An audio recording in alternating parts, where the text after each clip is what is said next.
Bismillahirrahmanirrahim. Assalamu alaikum. Dear student, today is our second lectures of mathematics countdown. Class 8 topic is operation on set. आज जैसे कि कल हमने कुछ definitions की थी, जैसे कि natural numbers, whole numbers, prime numbers and subsets की डेफिनेशंस की थी। उसी डेफिनेशन को कंटिन्यू करते हुए आज जो हम नेक्स्ट डेफिनेशंस करते हैं वो सबसे पहले है हमारे पास proper subset. A proper subset of a set A is a subset of A that is not equal to A.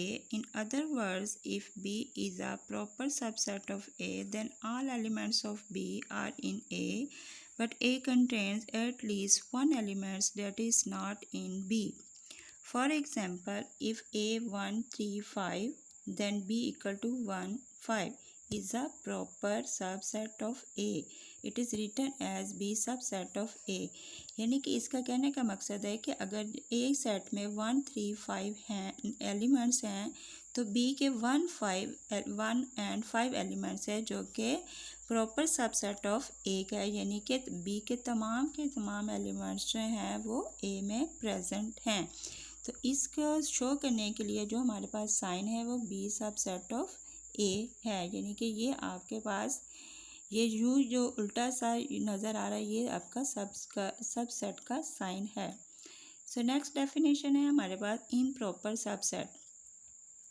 A subset which contains all the elements of the original set is called an improper subset. For example, consider a set A equal to 1, 2, 3, 4, 5, 6, then 1, 2, 4 and 1 are the proper subset, while B equal to 1, 2, 3, 4, 5 is an improper subset. It is written as A subset of B. यानी कि subset के जैसे सिर्फ you की sign है जबकि इसके नीचे एक लाइन है जो अंडरलाइन कर रही है, तो ए सबसेट ऑफ बी यानी कि इसको डिफरेंस को शो कर रहा है। सो नेक्स्ट डेफिनेशन है हमारे पास power set. If A equal to 1, 2, 3, then set of all the subset of A is called power set of A. It is written as P of A. यानी कि जब भी हम पावर सेट को लिखेंगे तो P ऑफ A की form में या जो गिवन सेट होगा उसी का, जैसे P of B, P of C, so on. For example if A equal to, आप अगर एक सेट आपके पास A है जिसके एलिमेंट्स हैं A, B, then P of A equal to आपके पास आएगा। जब इसके हम इसके सेट्स बनाएंगे तो सबसे पहले जो हम सेट लिखेंगे वो होगा एम्प्टी सेट यानी कि नल सेट। फिर हम इसका फर्स्ट एलिमेंट लेते हैं A, यानी A एक सेट बन गया। सो इसी तरह दूसरा हम एलिमेंट्स लेंगे B, तो B एक पूरा का पूरा सेट को शो कर रहा है। सो जो लास्ट हमारा सेट बनेगा वो A एंड B, यानी कि वो जो गिवन सेट होगा वो लास्ट पे एज इट आ जाएगा। यानी कि इस के हमारे पावर सेट के एलिमेंट्स बन जाते हैं 1, 2, 3 and 4। To find the power set of a set we can use the formula P of A equal to 2 per n, where n is the number of elements in the set। जैसे कि आप 2 पर n है, n यहाँ पे numbers हैं, यानी कि अगर फर्स्ट करें कि आपको ऊपर एक सेट दिया गया है, जैसे सेट A 1, 2, 3 है तो इसके 3 एलिमेंट्स है। अगर आप 2 पर 3 करते हैं तो आपने 2 को 3 टाइम मल्टीप्लाई करेंगे, तो 2 को 3 पर मल्टीप्लाई करने से मुराद है 2 2 ज़ा 4 और 4 2 ज़ा 8। यानी कि इसके आपके जो आप इसके सेट बनाएंगे, सेट A के पावर सेट बनेंगे तो उनकी तादाद या उनका नंबर जो होगा वो 8 होगा। सो नेक्स्ट डेफिनेशन है हमारे पास यूनियन सेट की। इन set theory the union denoted by U of a collection of set is the set of all elements in the collection.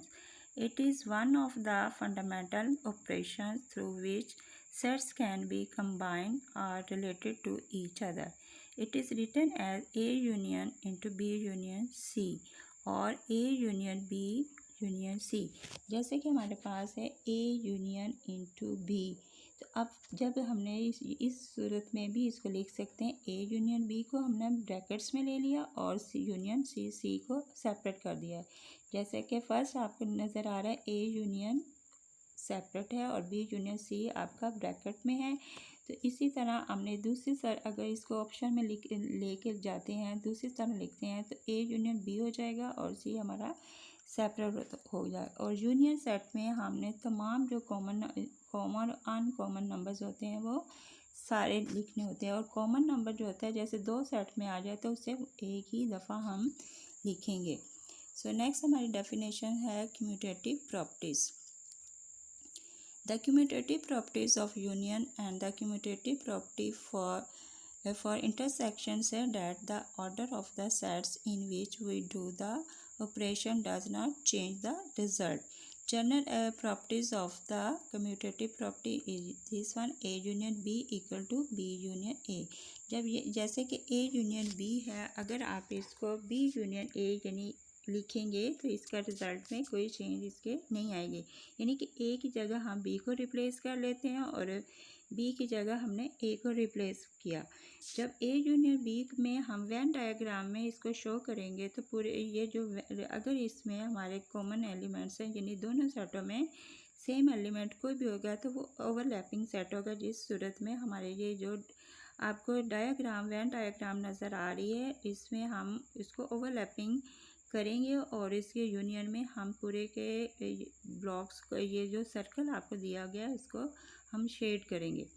So next अगर इसी तरह कम्यूटेटिव प्रॉपर्टी ऑफ इंटरसेक्शन में जब आएगी तो A intersection B equal to B intersection A, यानी कि जब ए इंटरसेक्शन बी है तो इक्वल टू आपका यानी आपने फर्स्ट में ए की जगह बी को रिप्लेस किया, यानी कि आपने पहले बी को लिखा और फिर आपने ए को लिखा। तो इस तरह जो रिज़ल्ट आएगा उसमें कोई भी फ़र्क नहीं आएगा, सेम रिज़ल्ट आएगा। लेकिन इसमें जब हम वेन डायग्राम इसको इसमें शो करेंगे जो कॉमन नंबर्स होगा जो हम उसको मिडल में लिखेंगे और उसी हिस्से को हम शेड करेंगे। ठीक है। सो नेक्स्ट हमारी डेफिनेशन है एसोसिएटिव प्रॉपर्टीज़।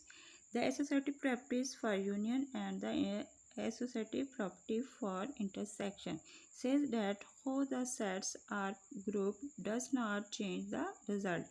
यानी यहाँ भी वही बात है जैसे हमने कम्यूटेटिव प्रॉपर्टीज़ में कहा, वहाँ पे जस्ट हम टू सेट्स लेके ए यूनियन बी कर लें या ए इंटरसेक्शन बी है, तो यहाँ हम एसोसिएटिव प्रॉपर्टीज़ में तीन सेट्स लेते हैं ए यूनियन, जैसे कि आपको जनरल प्रॉपर्टी में नज़र आ रहा है।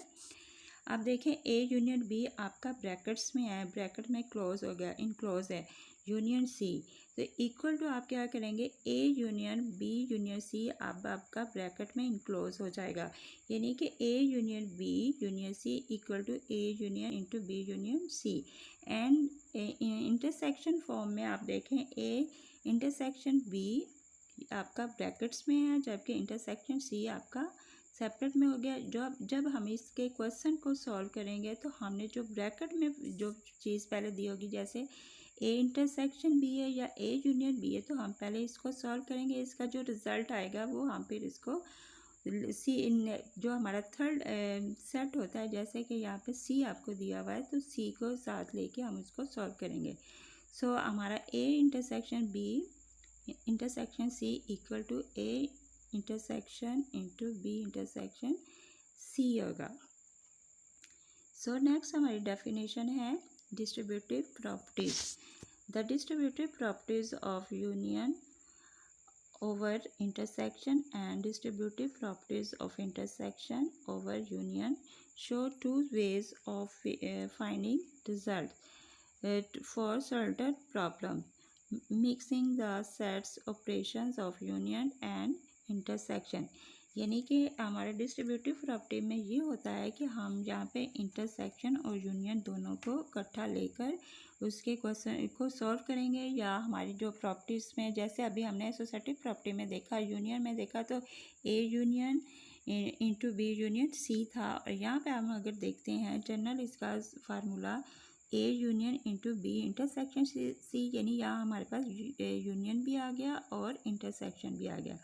सो इक्वल टू हमारे पास आ गया A union B intersection A union C. So and A intersection into B union C equal to A intersection B union A section C. So next है हमारे पास डी मॉर्गन लॉ। इस chapter की ये जो लास्ट डेफिनेशन है वो हमारे पास है De Morgan law. The complement of the union of two set is the same as the intersection of their complements and the complements of the intersection of two sets is the same as the union of their complements। यहाँ पे इसके दो law हैं De Morgan laws को, इनको देखते हैं ध्यान से, इनको आपने याद करना है क्योंकि पूरा एक क्वेश्चन हमने इस पर सॉल्व करना है। सो फर्स्ट लॉ हमारे पास है ए यूनियन होल कॉम्प्लीमेंट। ये आपको जो डैश सा नज़र आ रहा है इसको हम कॉम्प्लीमेंट भी बोलेंगे, पार्शियल भी कह सकते हैं, डैश भी कहते हैं। तो A union B complement equal to A complement intersection B complement. यानी कि आप अगर आप लेफ़्ट साइड पे देखें तो आपके पास यूनियन के साथ पूरा कॉम्प्लीमेंट है A union B whole complement, और राइट साइड पे आप देखें तो A complement intersection B complement, यानी कि आप यू के ऑपोजिट आप जाएंगे तो वो इंटरसेक्शन होगा। सो सेकंड लॉ में हमारे पास है ए इंटरसेक्शन बी कॉम्प्लीमेंट। अगर आप फर्स्ट लॉ के साथ कंपेयर करें तो पहले लॉ में हमारे पास A union B whole complement है, और दूसरे में क्या हुआ A intersection B complement equal to A complement and union B complement. So इसी साइड को हम कंपेयर करते हैं फर्स्ट लॉ के साथ, तो वहाँ पे ए कॉम्प्लीमेंट इंटरसेक्शन बी था पहले लॉ में, जबकि दूसरे लॉ में हमारे पास A complement union B complement. So हमारे पास स्टूडेंट आज की ये इतनी डेफिनेशन थी, आज पूरी हमने चैप्टर की डेफिनेशन की है। तो आपने इन सारी डेफिनेशन को लिखना भी है, याद भी करना है। और थैंक यू। इंशाल्लाह नेक्स्ट हम जो कल काम करेंगे वो हम अपनी एक्सरसाइज को सॉल्व करेंगे। ओके, अल्लाह हाफिज़।